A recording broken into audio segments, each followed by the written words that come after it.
Muito obrigada, Sra. Presidente. Muito bom dia. Cumprimento a Sra. Diretora-Geral de Saúde e demais equipa aqui presente. Como a Sra. Diretora-Geral sabe, a razão pela qual o CDS submeteu este requerimento que foi aprovado na Comissão tem que ver com os vários surtos em lares desde o início da pandemia, dos quais o lar de Reguengos se tornou muito mediático, dada a morte de 18 pessoas, mas, infelizmente, há também outros exemplos igualmente preocupantes, como o lar do comércio em Matosinhos, onde morreram 18 idosos, ou o Monte Pio no Porto, onde morreram 16, e, portanto, o CDS entendeu ser pertinente ouvir as entidades mais diretamente responsáveis. Já ouvimos as duas ministras da tutela e ouvimos também a Sra. Presidente da ARS por requerimento do PCP e hoje a vez da Sra. Diretora-Geral enquanto responsável da Autoridade de Saúde Pública. E do que já foi aqui falado na Comissão, eu gostava de fazer alguns pontos prévios. É feito o ponto e eu consigo perceber que os lares têm sido um problema em muitos países, é verdade. É também verdade que ninguém, e também por essa razão as estruturas residenciais para pessoas idosas não estavam preparadas para uma pandemia desta natureza, e eu também consigo perceber que cada entidade envolvida afirme que tenha feito o seu papel. Mas eu não posso aceitar, o CDS não pode aceitar, como tem acontecido até aqui, que a discussão se ocorra e se fixe estritamente neste plano do cada um fez aquilo que podia e nos desfoquemos do facto de terem morrido estas pessoas, de acordo com alguns relatórios, em circunstâncias aparentemente evitáveis ou não relacionadas com o Covid. E tenho, portanto, dificuldade em aceitar que, no caso da saúde, entidades como a ARS, os ACES ou a DGS ou se justifiquem ou se acusem mutuamente, mas não identifiquem no seu conjunto os prontos de fragilidade que levaram a estas situações e que, portanto, nos impedirão de evitar que elas voltem a acontecer já hoje ou no futuro próximo. E é, portanto, sobre isto que eu gostaria de fazer algumas perguntas. No relatório da Autoridade de Saúde Pública, a que nós aqui na Comissão não tivemos acesso, mas de que é dado notícia num órgão de comunicação social, na Renascença, é dito que há um relatório preliminar que aponta, e vou citar, para dificuldade na mobilização de médicos, falhas nos procedimentos de controle da infecção por parte da instituição, no caso Reguengos, subvalorização inicial do surto, falta de prevenção e imprevisibilidade no surto de Covid-19. Diz também este relatório, que, como digo, nós não temos, portanto estou a citar de uma fonte indireta, que nos dias 18 e 19 de junho as equipas médicas de saúde pública iniciaram o contacto com todos os profissionais e que depois destes primeiros testes ficou claro que o lar não tinha um plano de contingência que assegurasse o seu funcionamento. Esta informação é dispar daquela que encontramos noutros relatórios, desde logo no relatório da Segurança Social. Portanto, significa isto que logo nos primeiros dias a Autoridade de Saúde Pública local constatou que não estavam reunidas naquela instituição as condições de segurança para os utentes e para os funcionários, desde logo o plano de contingência.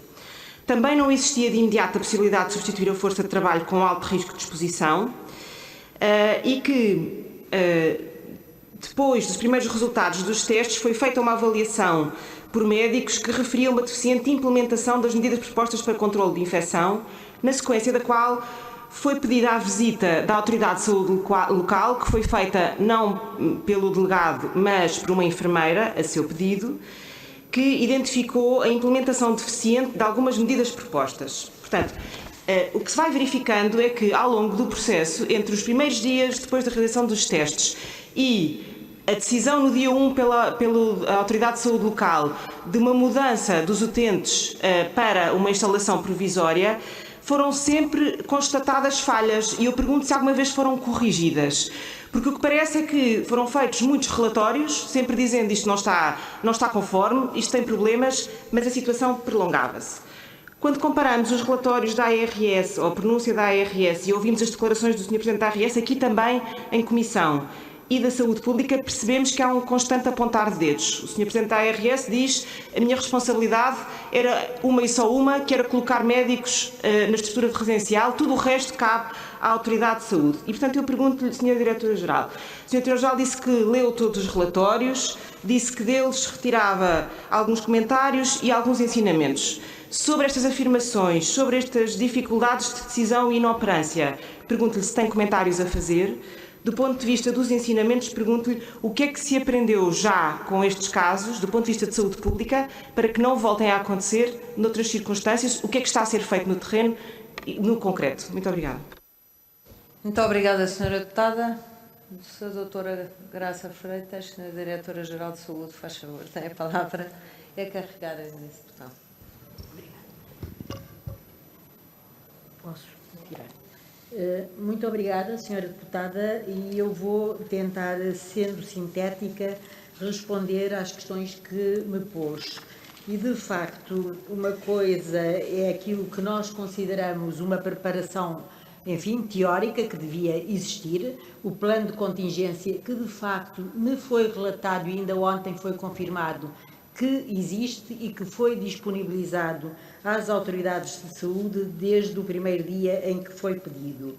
Dito isto, quero aqui referir duas coisas que são muito importantes para esta Casa da Democracia e que sabem todos, que a Direção-Geral tem um duplo papel nestas circunstâncias.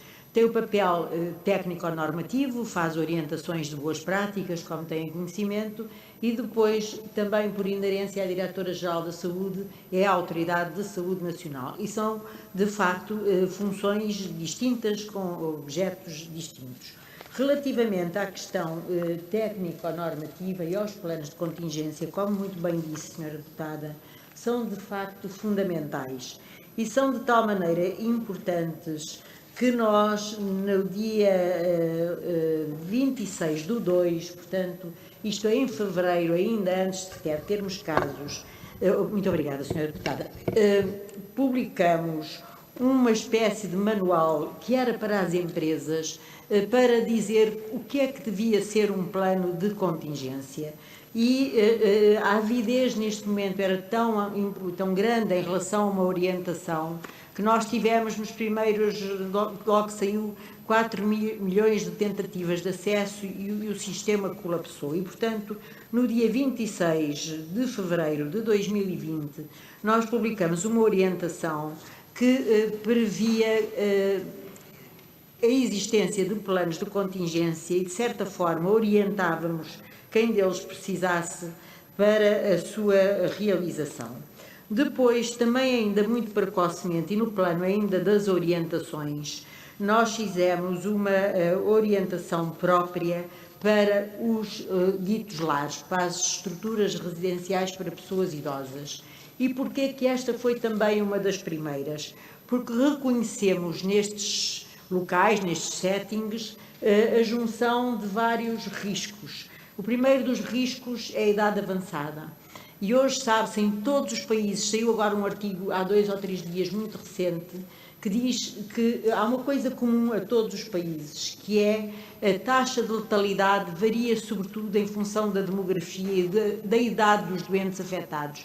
Não é o país ser muito rico, ser muito pobre, de ser mais organizado ou ser menos organizado. De facto, as pessoas mais velhas têm uma vulnerabilidade intrínseca que leva a que a taxa de letalidade, ou seja, aquelas que sendo atingidas vêm a morrer, seja superior do que nas outras faixas etárias. Portanto, no numerador os óbitos, no denominador os doentes. Portanto, os lares tinham estas circunstâncias, idade avançada. Outra circunstância de grande risco que de facto existe nos lares é que, à medida que nós envelhecemos, aumentam as nossas morbilidades, as nossas doenças. Vamos sofrendo o processo de senescência e uma degradação fisiológica que leva ao aumento da patologia. E as patologias também todos sabemos que são um preditor de mau resultado, de um mau resultado em saúde. E essa é outra dos problemas que nestas instituições existe. E não de sumenos importância, quando nós estamos sempre a falar em distância física e em diminuirmos o número de contactos, esta doença é por contágio. E se é contagiosa, obviamente, quando há mais pessoas juntas, a probabilidade de ocorrer um número maior de pessoas doentes existe. E isso, de facto, são os pressupostos desta orientação. E agora, voltando ao plano de contingência, porque eu acho que o plano de contingência serve para duas coisas muito importantes. A primeira são a preparação, as medidas todas preventivas, e depois, apesar de tudo, não havendo risco zero, e todos sabemos que não há, o que é que se faz quando acontece um caso suspeito? Portanto, os planos têm duas coisas, duas vertentes que eu diria que são fundamentais. Primeiro é preparar-nos, prevenindo, fazendo tudo o que pudermos fazer a montante. A segunda coisa é, de facto, estarmos preparados para se acontecer um caso suspeito, e voltaremos à questão, às vezes, dos lares, que esta é muito importante, o alerta para a suspeição.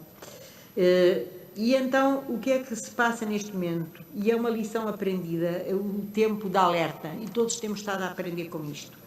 Nós, quando fizemos a orientação 6, tínhamos já esta orientação 6, não, a 9, que foi a primeira que nós fizemos para o GRPI, tivemos uma preocupação muito grande, que não serve nada ter um papel, se querem que vos diga, ter um plano de contingência, que é um papel morto, feito, mas que não está nem sabido, nem interiorizado, nem conhecido, nem treinado, é inútil.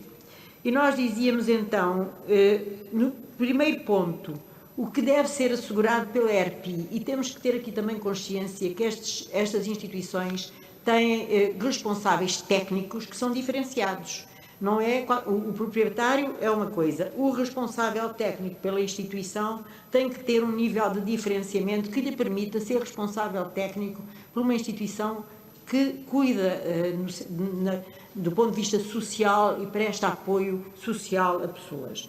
E, portanto... Sr. Doutor, eu peço imensa desculpa e sinto-me penalizadíssima a ter que fazer isto, mas de facto o tempo de resposta para a primeira sessão vai ter a oportunidade de complementar a sua resposta. Isto, de facto, o mesmo tempo para perguntas para o mesmo tempo de resposta não está bem feito. Eu vou ser mais rápida, de certeza. Vou só dizer que neste plano o que nós pedíamos logo no primeiro ponto era que os prestadores de cuidados e o outro pessoal de apoio estejam devidamente informados de o que é a doença e como se transmite, que estejam familiarizados com as medidas de proteção e com as medidas preventivas de disseminação da infecção e saibam como implementar essas medidas.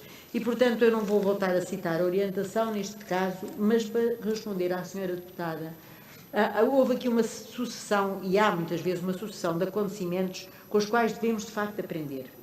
A primeira coisa é, quando aparece um caso suspeito, muitas vezes esse caso suspeito, vocês todos sabemos que esta doença tem uma característica que é diferente das outras doenças respiratórias. Ela tem um período surdo, ela tem um período em que é silenciosa, tem um período em que o próprio nós não sabemos, mas já alguém está a transmitir e, portanto, qualquer de nós, neste momento, teoricamente, pode ser transmissor da doença e estar bem, estar assintomático. E, portanto, uma das lições aprendidas é, de facto, estar atento ao mínimo sinal de alerta se existe ou não existe um caso suspeito. E esse sinal deve ser de imediato comunicado. E essa é a primeira lição a aprender, porque temos que ser a rapidez. Portanto, a rapidez da intervenção é fundamental, quer para quem dá o alerta, quer para quem tem que intervir. Porque o que acontece é que se houver um período grande entre a incubação de várias situações e o primeiro caso, obviamente os casos que nós não sabemos que existem podem estar a fazer parte do sistema de transmissão. E, portanto, esse é de facto um ensinamento que todos temos que tirar. Estamos de facto todos a aprender.